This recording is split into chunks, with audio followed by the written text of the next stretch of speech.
Welcome, Star Wars fans. Hey, it's just 42 days until Christmas 2020, and we're on the eve of another Mandalorian episode. Today, I have with me Imagic Maker from Reimagining Star Wars, and I have a bit of a channel announcement to make.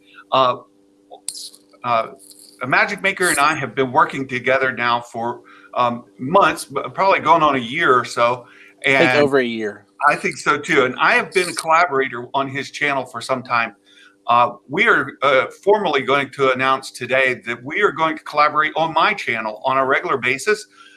He will be joining me on Thursdays to talk about The Mandalorian, our predictions for the upcoming episode, as well as just other Star Wars news. So we're not going to be limited just during the Mandalorian season. We'll continue our discussion throughout the year, and I'm very excited about it. Magic Maker, thank you for joining us today. Oh, my pleasure, and I'm glad to be doing this on a regular basis. I think the last time we did this, people said that we made a pretty good team and enjoyed it, and I'm always, happy to have conversations with other Star Wars fans, and I'll be typing into the chat along with y'all as we get going. That's fantastic. And I, as folks may know, we don't always have the same perspective on things. We have a little different ideas. Our imaginations see things slightly differently. And I think that's what makes this for a more fun discussion, because we just would think differently. So you don't just get one perspective here. You get a variety. So with that being said, earlier today, and I'll go show this to folks that may be coming in, you posted a video on Baby Yoda's not really eating the eggs. And then there was one earlier in the week where you talked about throw physics out the window. Star Wars throw physics out the window. I just wanted to show people that that's just here within the last week. And those videos are worth talking about. And if we get time today before a Magic Maker has to go, we'll circle back and talk about those. So with that being said, Chapter 11 synopsis comes up with this quote that says, the Mandalorian braves high seas and meets unexpected allies. What do you think that may portend for us? Well, obviously we know there's more than one because there's allies.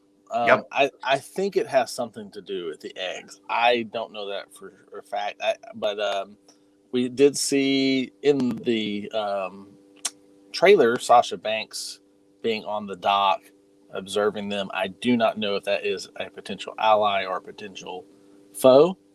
We know that there's a covert here on the moon of Trask, and we know the information that there's a coming equinox. I don't know what that equinox is about, but we know that's coming, and that has to those eggs have to be there before the equinox. So that's kind of the information that we have. Yep.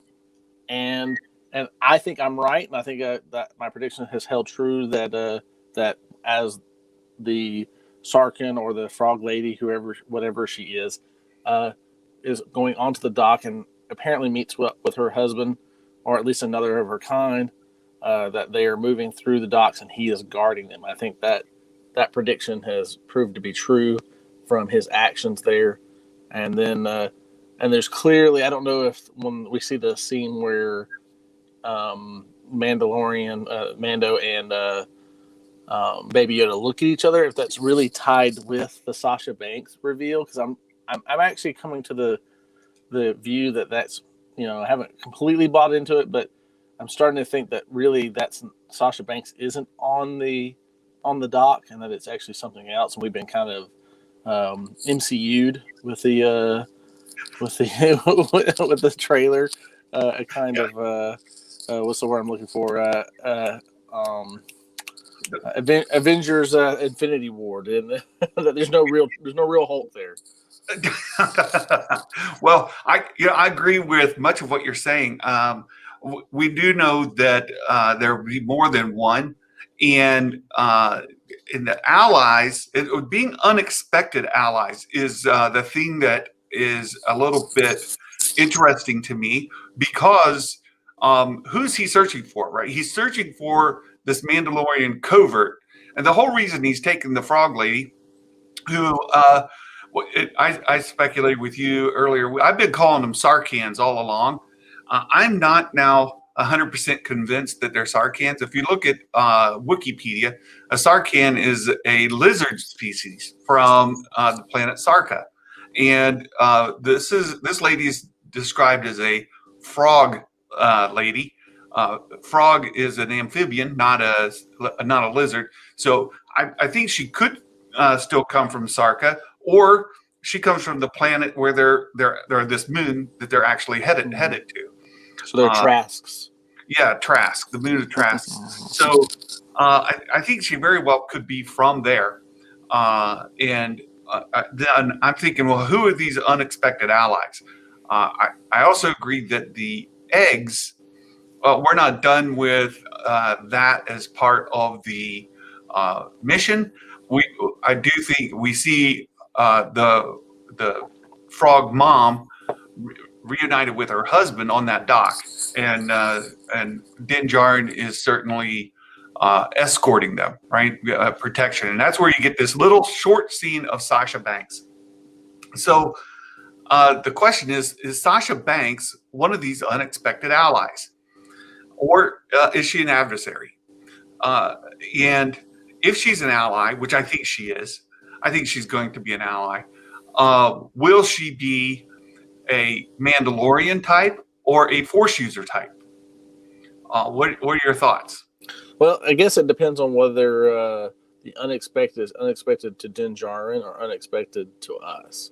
Right. So there is a perspective there. So let's speculate that she's a Force user and that she is a new Jedi. Yeah.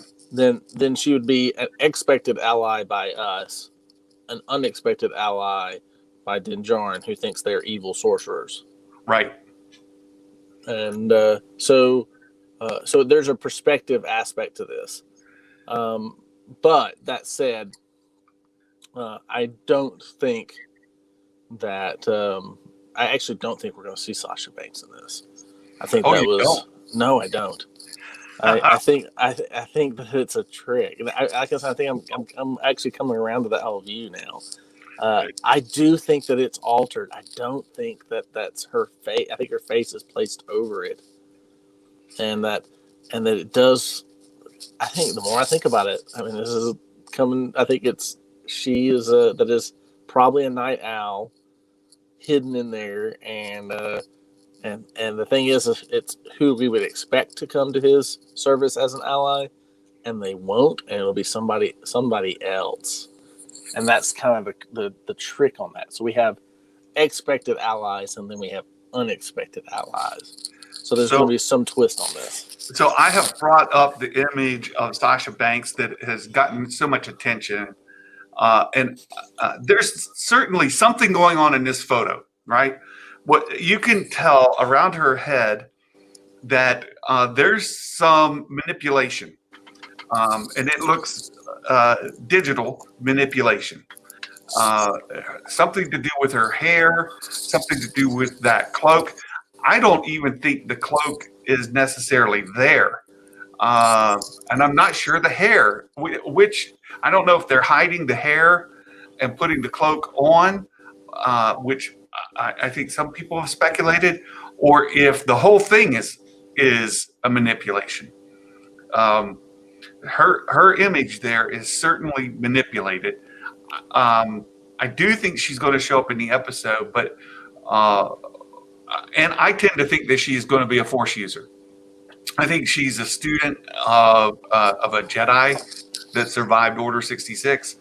Perhaps this Order of Jedi, the sorcerers, and that's the unexpected part for Din.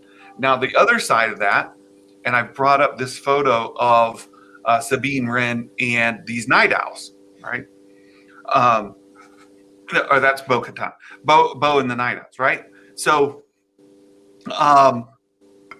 is she a night owl? And I have speculated that I don't think that she's Sabine, first of all. I think that she's either a Force user or she's one of these night owls. And if you look in the background behind, you can see two of the night owls here wearing the Mandalorian helmets and these hooded cloaks. I think that is not at all inconsistent with the photo we see and the digital manipulation. I think that maybe we do see her face be entirely like this whole thing is a ruse. It's a misdirection. I tend to agree with you. There's just too much evidence there of manipulation, and then wondering, well, what is quote unquote real and what's not, and could she be a night owl? And that's going to lead us to Bo-Katan, and we might see Bo not and Katie Sackhoff, and we might not see Sabine Wren at all. Yeah, I'm thinking we're not going to see Sabine. I think that's the tease. I think it's kind of a trick to us, and we're going to be like, oh man, they got us. Yeah, I agree with you. I'm hedging my bets. I'm going with not Sabine, not Bo, but rather a night owl or a Force user. And if I had to flip a coin, I'm going on the Force user side. But either way, I'm going to claim victory as long as it's not Sabine. If she's Sabine, then I'm just dead wrong. Well, I don't think it's going to be Sasha Banks. I think it is going to be a night owl. That's what I'm starting to think, and that Din Djarin does not see them. Like, they're really good, and so they're following Din because they're hiding who they are. Yeah, and so they're think that's occurring, but I still don't think that they're the unexpected allies. So who are you? So you're going with who for your unexpected ally? So I really don't have any idea on that because there's no information. I think those are misdirects, and so we're thinking because we would expect Mandalorians to be an ally to a Mandalorian, so that both he would expect it and we would expect it. It would be even more telling to me if they said meets unexpected foes. But because it's not saying that, so that would tell me that who ends up being the foe in this is the Mandalorians, is the Night Owls, and because maybe they're going after the eggs, and he has that obligation to see the eggs safely, delivered wherever they need to be. So I would think that now that the husband's there, he would be absolved of that. But so that if that's the case, the husband's there, and let's just say for the sake of argument that he is absolved of his requirement. Now, wouldn't they be going to achieve his requirement, which means that she has got to show or tell him where to go to find the Mandalorian covert? Yeah, that was the whole deal they made to get her to her husband so that they could be fertilized before time expires. Right, before the equinox. And so we know that they get together, and I would guess that they're going to make it in time. Right. And all of this concern over the child committing genocide can die down. Right. Because I don't think that he is. I mean, I don't think the child is doing that. I mean, did she say specifically that she needed to get them there to be fertilized, or just she needed to get them to where the home that her husband's carving out so they can be hatched before the equinox? No, she had to get them there so they could be fertilized. And if they went into hyperspace, then they would become unviable. Right. I mean, I got that they would die. She said, this is they would die. If they would die, that kind of infers to me that they're already fertilized. I don't remember that being the exact wording. Yeah, they were. Even the so Lucasfilm had to come out because of all this hype that's come up over the child committing genocide. Right. That Lucasfilm had to come out and say, "Hey, the eggs were not fertilized." Okay. So it's much like us eating chicken eggs, except these are sentient beings that have the eggs, but they're still unfertilized, right? Right. So he's not committing genocide. And the other part of that is if they do make it there and there are enough eggs still viable, and the viable eggs are fertilized, then the family line continues. Right. And with any kind of frog species or mass laying, turtles and other fish that do mass egg layings, the attrition rate of the eggs and the newborns is quite high. Yes. And the reason they have so many is so that you get some survive, and or maybe just one. But right. In this case, if she can have multiple still fertilized, then the perspective of having one or more surviving children is still there, and the child has only been mischievous, right? Right. I still think there's something more to it, and those eggs moved toward him, and I don't think he was using the Force to move them toward him. So you think that the eggs were somehow drawn to him, not him drawing the eggs? Yes, I there was mystical music being played during that period of time, not mischievous music. I mean, it's a different. I mean, there's it's just a different kind of tone to that scene. It's not a mischievous scene when that occurs. Yeah. Then I just highlighted Dale. It's the family line, not the end of the whole species. That's true. She was just trying to continue the family line. And if the eggs can't be fertilized, then that family line will end with her and her husband. Right. So that's what she was trying to get back for. I think that he was just eating them. I think he's been mischievous. They're carrying on this bit from, him eating whole frogs and him eating these eggs. And it's a running gag, and they're just having fun with it. And I think people are. You may be right. I think at least the folks who are super upset, I think, are misplacing their anger. Yeah. I'm of the line that either way. I mean, I want to assign something higher to it, but just because of the music, and it made me go, something's kind of off here. Yeah. And but I laughed. I'm not saying I didn't laugh. I thought it was really funny. So the next question is, So there's a couple of things. One, in the previews that we had early on, we see the Razor Crest coming into atmosphere on fire. And I'm a backer of the Razor Crest HasLab project, and in that HasLab project, there's an escape pod, and there's room in the escape pod for one. So the question is coming out of chapter 10, where the Razor Crest is spittering and sputtering and, working on half of an engine. Do you think that the flaming entry is going to happen in this episode, or is it tied to something else? Well, if it is in this episode, and they have to use the escape pod, that kind of means that the Razor Crest is done as a ship.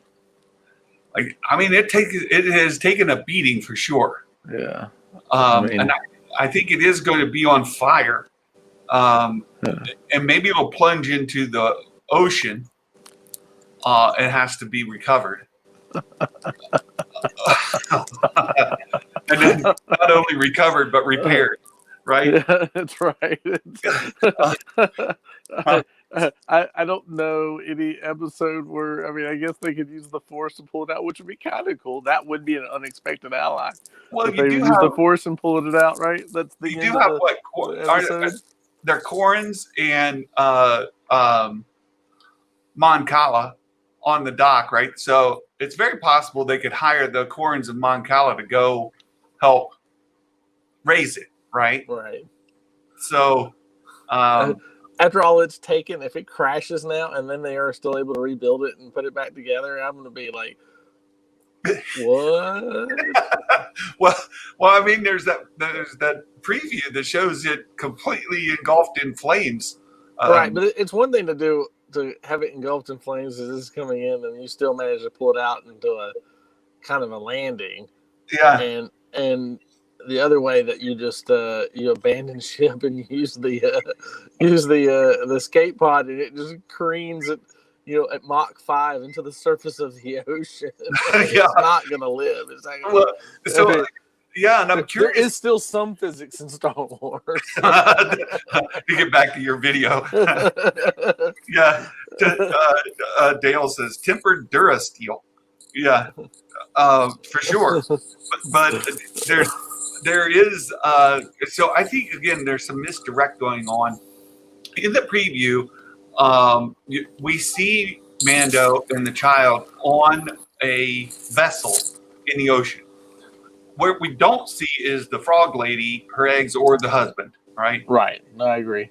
So it leads you to believe that you're seeing it in sequence in the previews, where the frog lady and the husband, Din, are on the dock, and then sometime later, Din and the child are on that vessel out in the ocean. Do you think that it is sequential that way, or are they? Might she just be in a room, and they're going to find the husband still? No, I think that they meet the husband there when they crash. Yeah. So what are they doing on the ship? So it says they brave the high seas and meet the unexpected allies. I think they're going to meet the covert. I think that's the only reason why I can see them going there. But you know what? That again could be a misdirect. They might be, if they're willing to add Sasha Banks' face over a Mandalorian helm.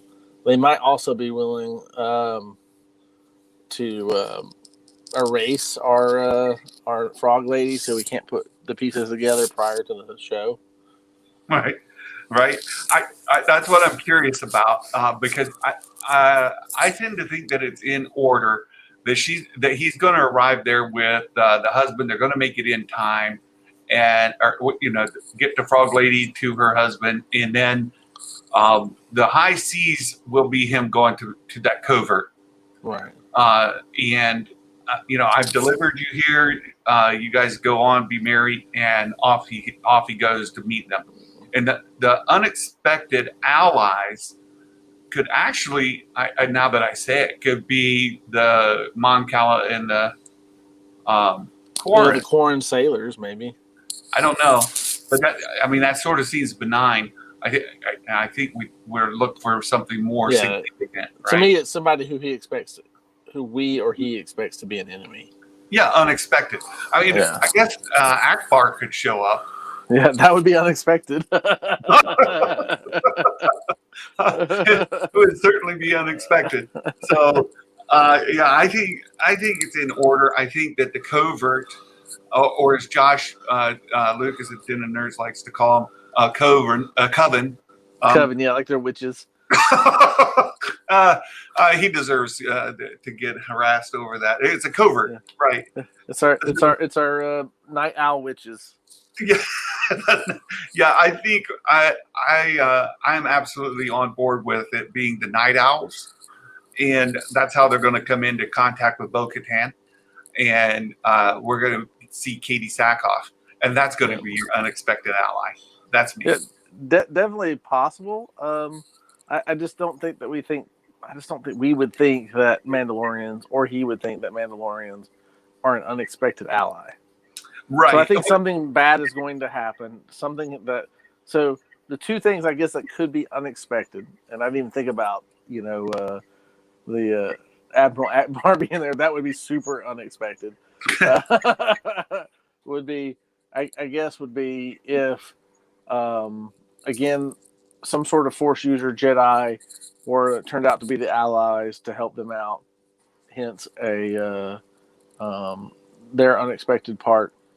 Or maybe some Imperials turn out to be an ally. Oh, yeah, that would be unexpected. I think the unexpected is on our part. And we know that just a couple episodes this is episode 3, right? Chapter 10 or 11. We know. Yes, Night Sisters would be very unexpected, Dale. I agree with you. yeah, they would be. But then there's. And then Josh would have his coven. That he could have a coven. That's Good right. Point. Good point. That's very good. We know that Dave Filoni's directing episode 5, and with episode 5, we expect to see Ahsoka. I do, and Sabine. Those are both his creations. Yeah, I don't know that we're going to get Sabine and Ahsoka, or Sabine or Ezra in the Mandalorian. I don't expect Ezra at all. I expect Sabine. 1, because we know at the end of Rebels the two were together. 2, because if we have Ahsoka, that lends the credence to there being Sabine, who is a Mandalorian. Yeah. I want to bring up another image here. I'm pulling it up now. So there is. Come on, open. Oh, here we go. I'm going to add this. So there was some talk about this card that came out, and it's got an odd-looking Star Destroyer. It's I don't even know if you call that a Star Destroyer with the engine placement on there. Oh no, I know what that is. That's not. Yeah, that's a customs cruiser. Yeah. So is this is this Moff Gideon? I mean, it's not. Those ships are in Rebels too. Well, so they're the smaller escort ships to a Star Destroyer when they do a full battle group. Right. And they're also featured in a couple of the novels I read recently. So one of the interesting parts about this is Moff Gideon, and if this is truly part of what we're going to get this season, this happens after the Battle of Jakku, and in the Aftermath series, Palpatine had this plan, and the entire fleet met at Jakku, and there was this giant battle, and many of the prominent Moffs came together there, and so for this to be after the Battle of Jakku, Gideon had to survive from somewhere else. Right. And if pretty much the entire Imperial fleet was at Jakku, then where does this vessel come from? Right. Both of those are interesting. Is he already part of Palpatine's contingency, which come from the unknown regions there that we saw in Rise of Skywalker? Right. Or is this, was he somewhere else and now he's coming in and picking up some pieces and trying to carve out his own little thing? Yeah, I mean, I think some were not. I mean, when you read, the Aftermath series, I mean, it was clear that they didn't pull all the fleet. I mean, they tried to pull as many as they could, right? And but there were some holdouts, and even within the all the people meeting to confer on what they were going to do to try to revive the Empire and defeat the Republic, they weren't in agreement, and there were a bunch of other leaders out there that didn't agree with I don't remember what we called the council of all those guys, but it's been such a long time since I read it. Yeah, so I mean, like, even to that saying, they didn't. I wouldn't be surprised if Moff Gideon said, "Yeah, I'm going to have my leadership, subordinated, and I'm not going to do that." Well, yeah, or he just couldn't get there. Right. I mean, I'm more in belief that he wouldn't be subordinated in something he didn't necessarily think would work. This vessel is obviously damaged. Right. Yeah, it looks like there's smoke in the back there. Yeah, coming out of this engine. The other engine seems to be powered. This one over here seems to be damaged. So I'm not exactly sure what's going on. Reefer Man Reviews, welcome. And I got to say hello to Wu-Tang Wells. Thanks for joining us. Good to see you guys. Thanks for the support.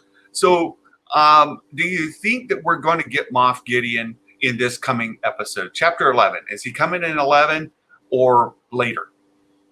That would be an unexpected ally. Well, he's not an ally. I'm just saying.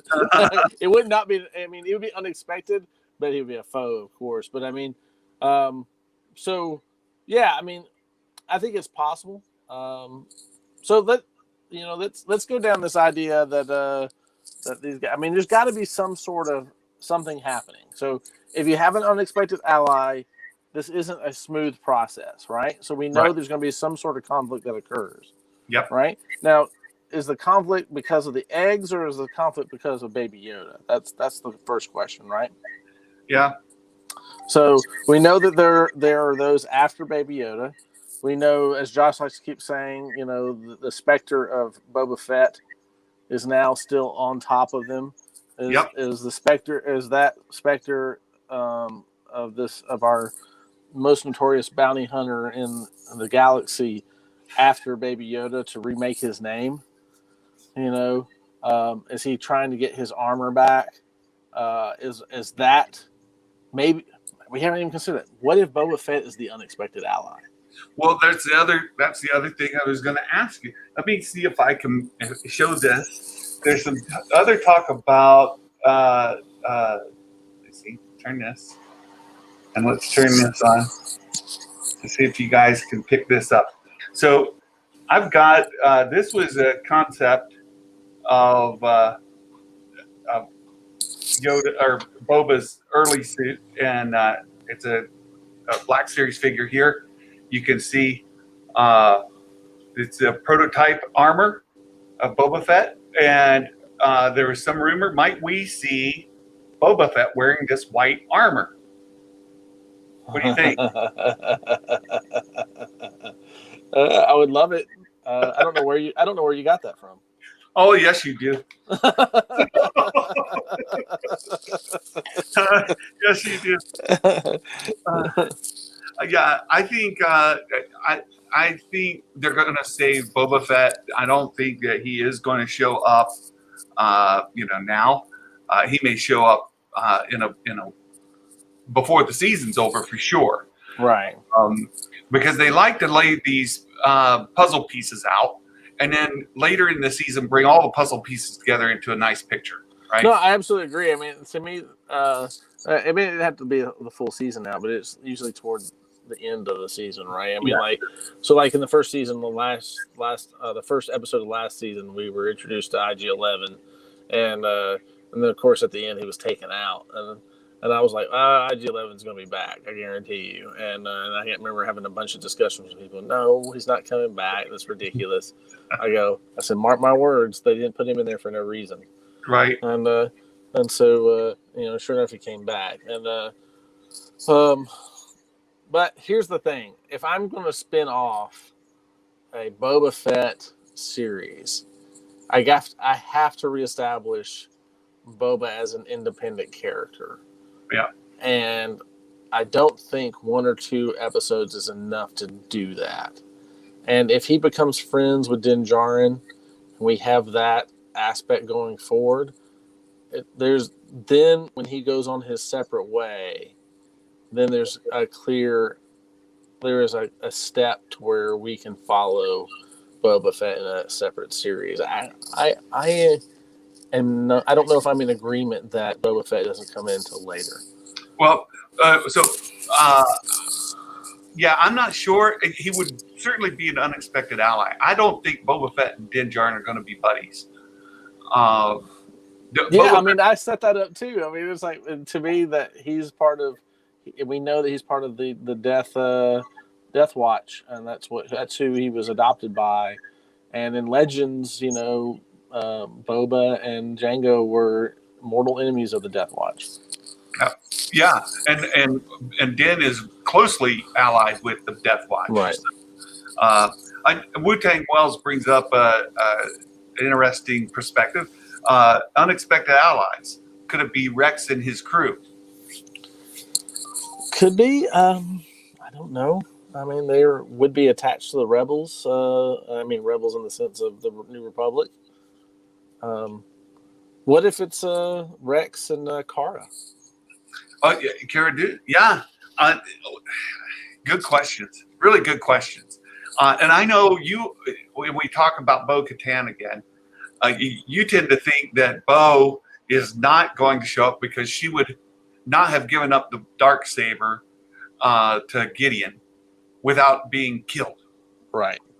So your theory is that the spinoff series rumor, which is now in question, but let's presume that it's still on track, that the spinoff series with Cara Dune and Bo-Katan would be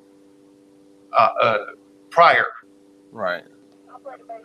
So it would be an earlier thing. I'm not sure. I think it is current and that it was wrested away from her, the Darksaber, and that she has been on a quest to get it back from Gideon all along. Yeah, well, I mean that's a possibility. I'm hard pressed to believe that she would, if she was alive, that she wouldn't fight to her death to keep the Darksaber from falling into his hands. And I'm hard pressed to believe that if she was alive, that Moff Gideon wouldn't just kill her. That's the fun part about all of this right now.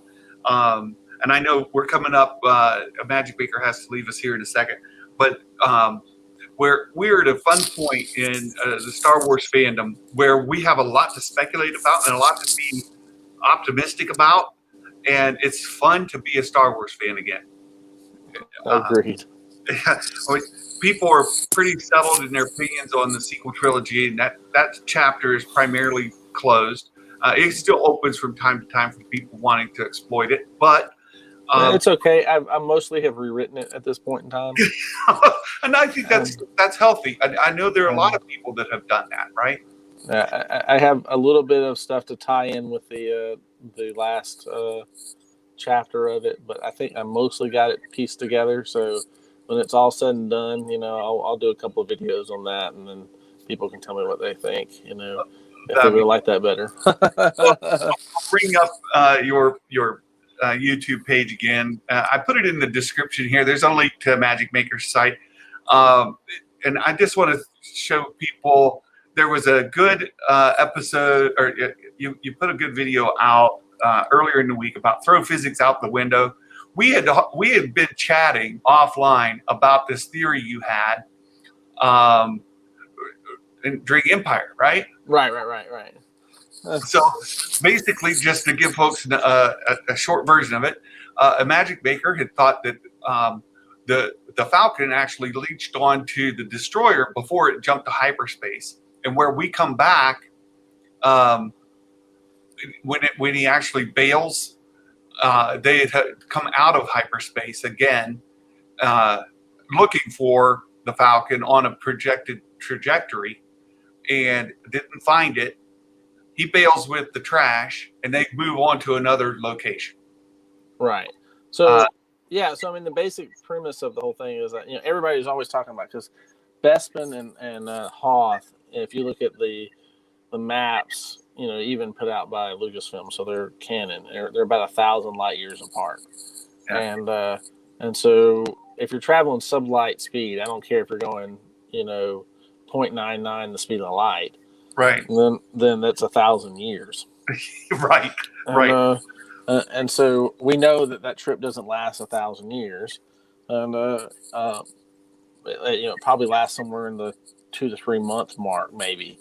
And so some people anywhere from a couple of days to a couple of months, few months, right? And so we don't know how far it is. We just assume that Luke's training is more than 48 hours. Right. And so we know they travel through the the asteroid field. They end up on the back of the Avenger. Avenger can't find them, right? And they go, oh, there's no way a ship that size has a cloaking device. They freak out. Captain Nita eventually says, I'll go report this to Lord Vader and accept full responsibility, right? Right. And the next time we see them after that conversation is all the fleets together. There are no asteroids around them whatsoever. Right. And they're briefing these. Well, no, they've actually already briefed the bounty hunters before this point. Yep. And so, but we jump into here. We see the fleet together. Captain Nita has accepted full responsibility, and Vader says, "Apology accepted, Captain Nita." The famous line there. Right. And so the next thing we see is that they get ready to jump, and they're getting ready to jump, and she's asking what their plan is, and so and he tells them we're just going to float away on the trash if they follow procedures. Right.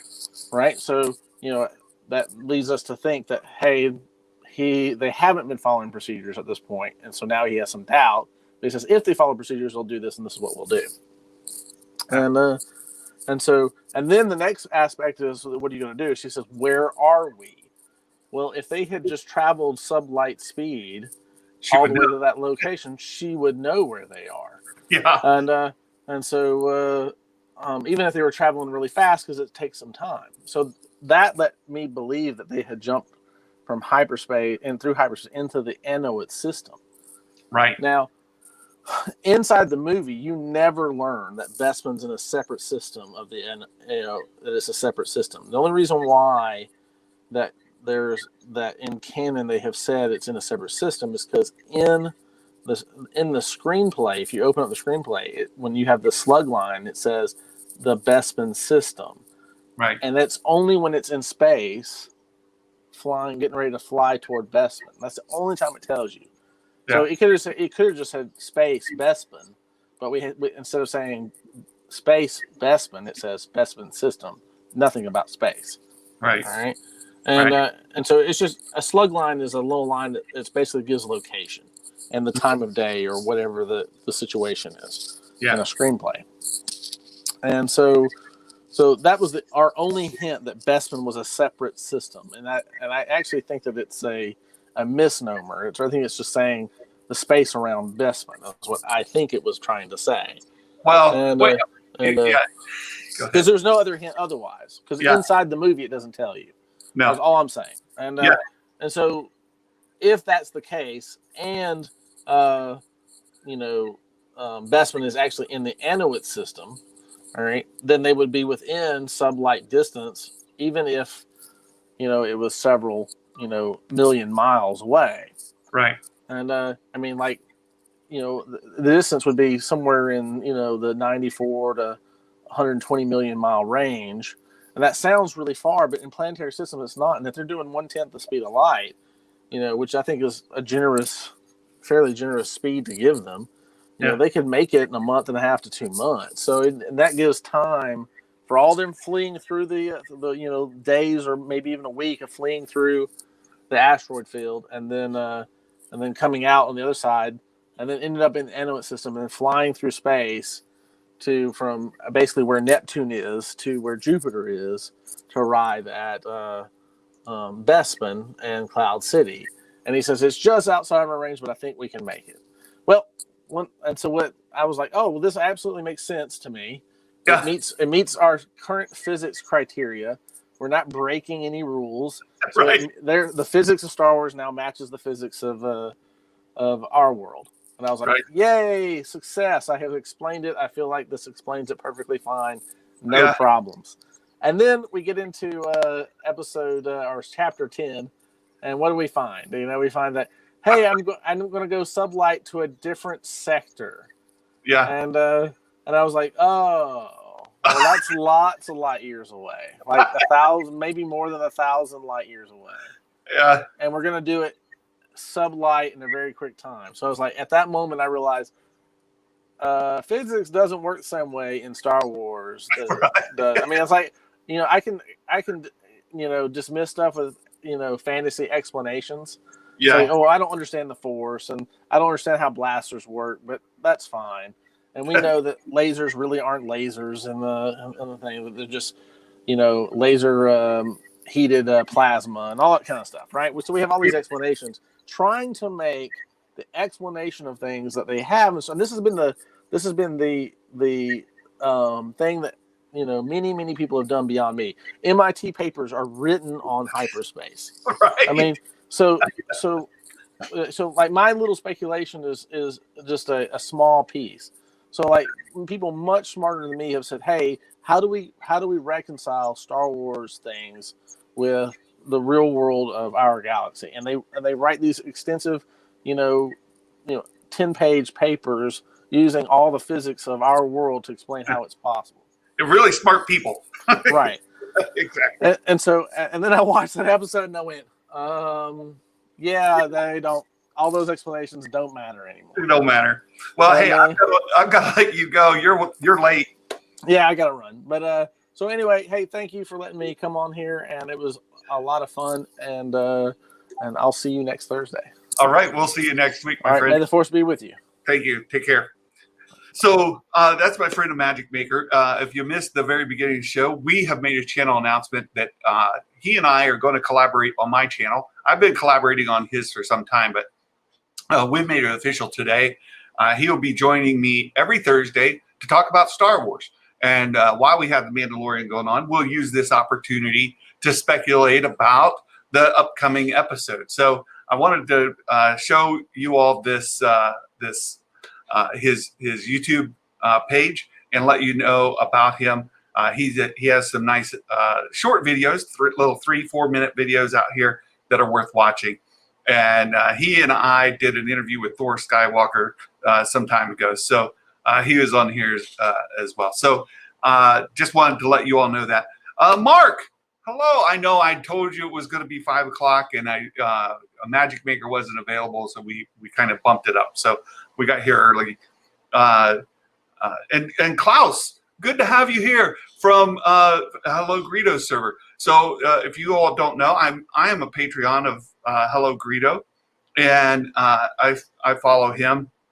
I enjoy his content. I know he's not for everybody, but I like him a lot. Drew's Reviews. Hi, Santa. Sorry, healthcare work's been busy. Oh, my goodness, has it been busy.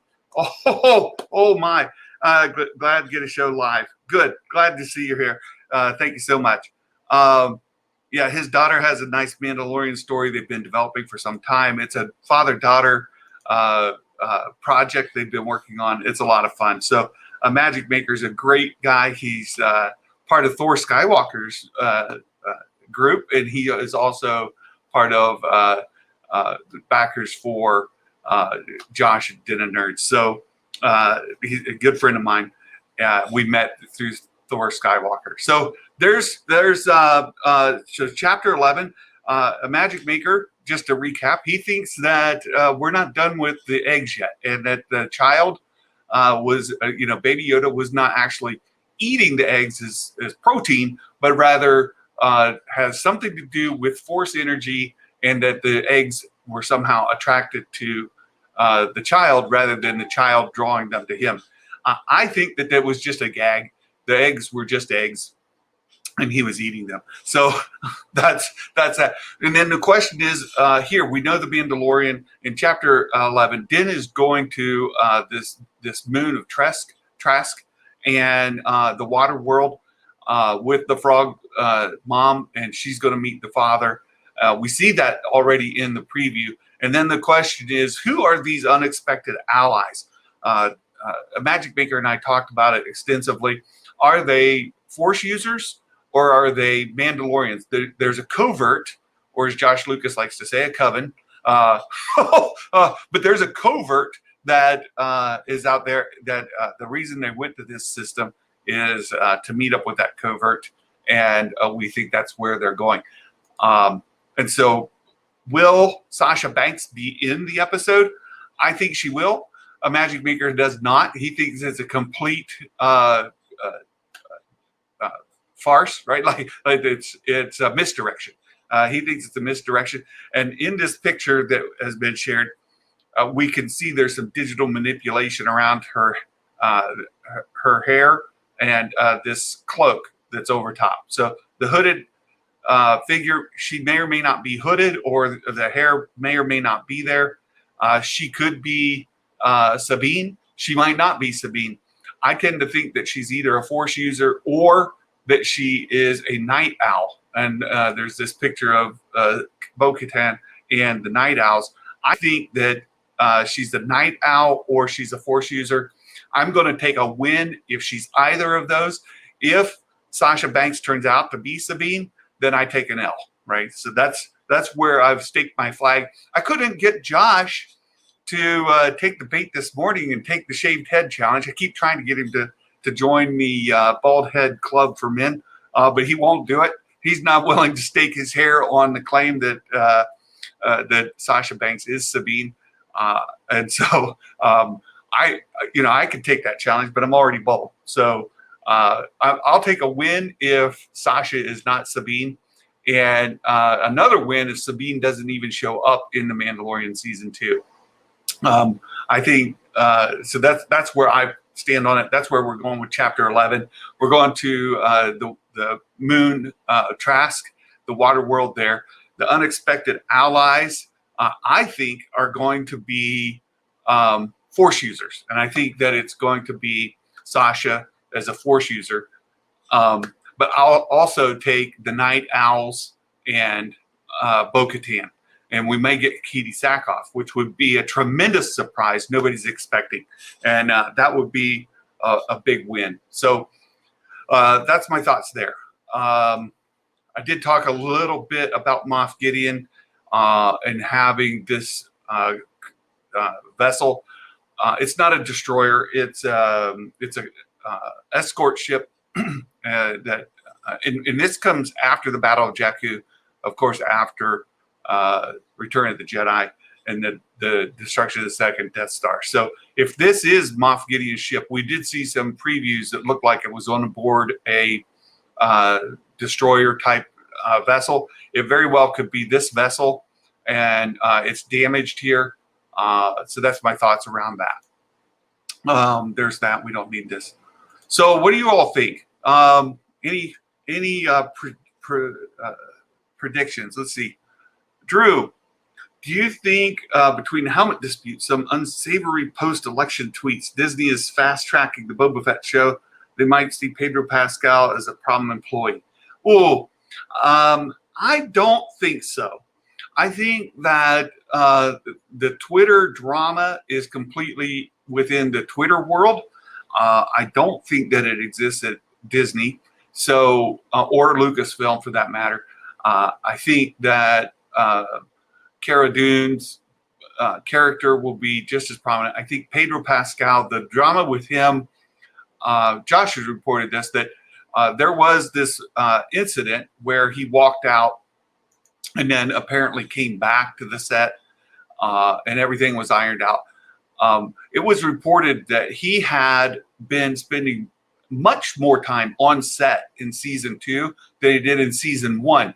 Yet his FaceTime appearance, actually without the helmet, was null, right? So I think that argument came down to, why do I have to be on set? I can do this from the studio, do my voiceover acting in front of the screen, and I don't need to be here every day coming out to this place. And I think he stormed off, not off of the production, but rather the set. And then they ironed out, said, you know what, Pedro, you got a point.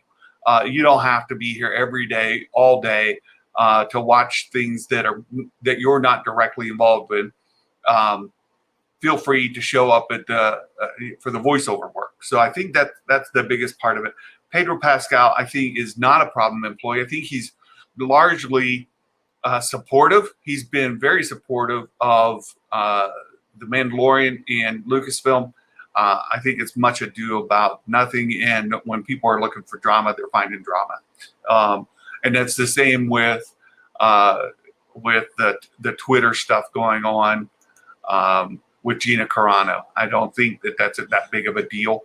And I think it largely just lies in the Twitterverse. And people know that Twitter can be a toxic place for everybody, politically or within a fan group, anything. So Twitter is a dangerous environment to be in, and I don't think there's a lot of weight on that. Drew, Boba's possibly hired by Gideon to help track Mando. Oh, Drew, good one. That's really good.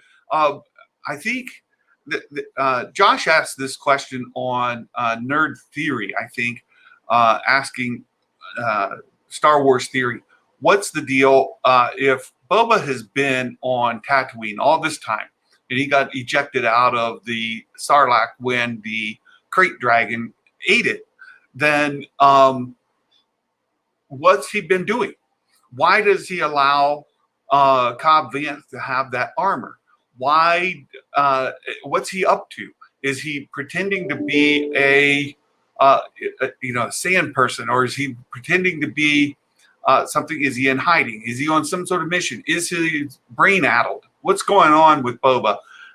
And he shows up here at the end. There's a lot of questions about him, and I think Josh has asked some really good questions, and I'm not sure what his deal is. If he's pretending to be a Tusken and hiding amongst them or not. And at this point, he has seen Din in full Mando armor following the Mandalorian ways. And I think it has at least piqued his interest. So could Gideon then reach out and get hold of Boba to get this, to have him track? I think that's a really, really good theory. Twitter is a cesspit. No kidding. That's a vile humanity, right?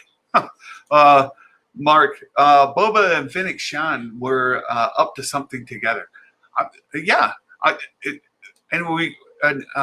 Imagic Maker brought up a good point. Like, we know that Boba Fett series is going into pre-production or into filming in just a couple of weeks, sometime in December. And we're going to have the Boba Fett series, Obi-Wan series, Mandalorian season 3, and possibly a Cara Dune and Bo-Katan spinoff series. Hello, Trinity. Welcome. We've got a lot of live action projects in the works, or rumored live action projects in the works over at Lucasfilm, in addition to the animated series, perhaps The Search for Ezra Bridger. We've got the Bad Batch, and a third animated project that I've heard about, but I don't have any details, like what is the premise of it, what's the timeline of it. But I'm aware of a third animated series in the works, behind the covers, behind the scenes. So, speculate away on what that could be. But that's a lot of Star Wars, and any thought that there's some Star Wars fatigue is crazy. The other thing is there are certain individuals out there with reputations saying that the viewership of The Mandalorian is way down. It's a disappointment, and Lucasfilm Star Wars is a cesspit, and it's failing. Those people could not be more wrong on all fronts. The Razor Crest HasLab project sold 3 times the amount that it was, or 8 times. I'm sorry, 8 times the number that they wanted. They wanted 6,000. It sold over 28,000 units. So that's incredible. And they merchandise. So if you've been following me on Mando Mondays, we've been talking about merchandise release. The hot items are selling immediately. Mark Hamilton and I, Mark as a toy collector, I'm a toy collector. We've been trying to get these vintage collection Mandalorian figures when they're released, and you have got to have your finger on the submit button or they're gone. Those things are selling out instantly. And this last week, even some of the clothing, we had everybody's favorite Porter, Mike Porter, was on the show, and we tried to get him one of those button-up shirts. Those were sold out in all sizes. So, and those were selling at like $60 a pop, and they're hard to get hold of. So, Mandalorian stuff is selling like hotcakes. Star Wars is on fire. It's a great place to be. We've got a great community of folks out here excited to be purchasing merchandise, and the show is a hit. Let's see.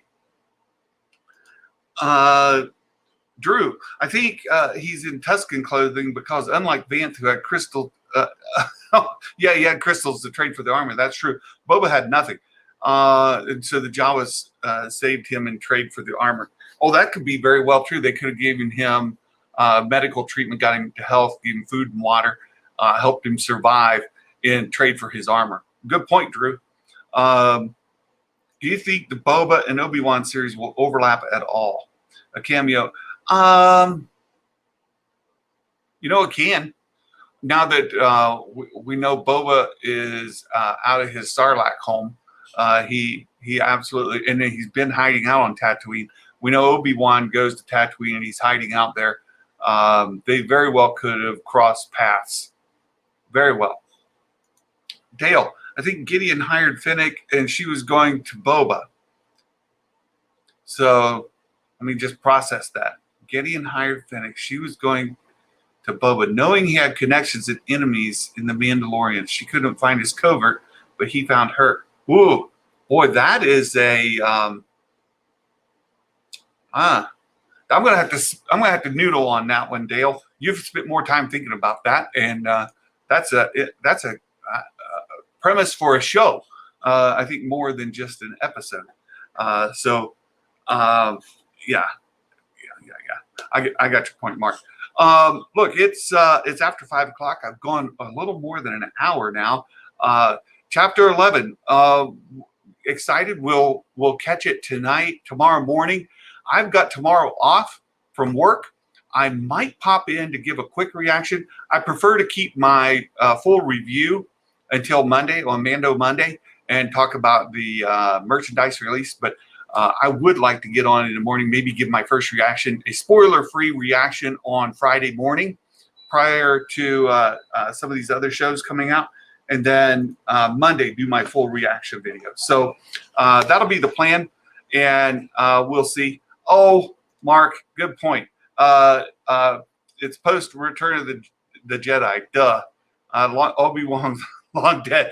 My brain not working. That's good. I don't know if Bubba's been in hiding. Question is, who's Slave One? Yeah, who has Slave One? Where is Slave One? Has Slave One been in mothballs the whole time? Did Boba have it hidden?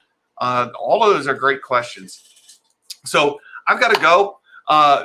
Somebody just showed up here at the door, and we'll talk tomorrow. Well, come on. I'll give you a short reaction video on chapter 11. We'll see a little bit of a scorecard, how well I did. Until then, you guys have a wonderful afternoon. Thank you so much for your support, and may God bless you, and you have a fantastic evening. Until next time, Merry Christmas, everybody. Bye.